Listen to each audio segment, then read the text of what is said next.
এই একমাত্র এই বান্দা কয়ে গেছিল একের পর এক যে না আওয়ামী লীগকে নিষিদ্ধ করতে হবে, এখনো কয়ে যাচ্ছে।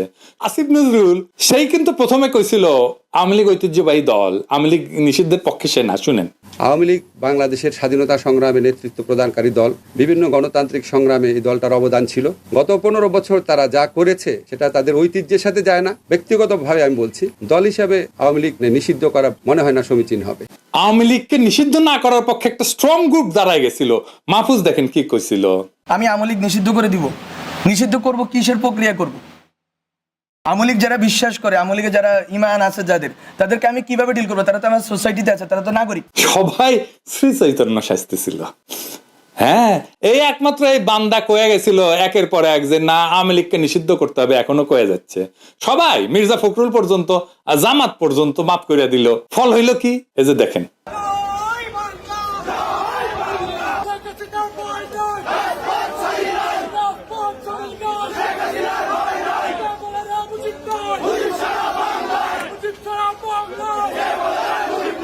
এখন দেখেন মাহফুজ করছে কি 1 ইঞ্চিও জমি ছাড়ি দেওয়া হবে না।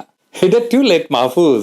আমি প্রথম থেকে কইতেছি কি করতে হবে, বিজয়কে কিভাবে সংহত করতে হবে, কি কি কর্মসূচি দিতে হবে, সবকিছু বলছি। কেউ কথা কানে তোলে নাই। চোর পলাইছে তো এখন বুদ্ধি বেড়াইতেছে সবার।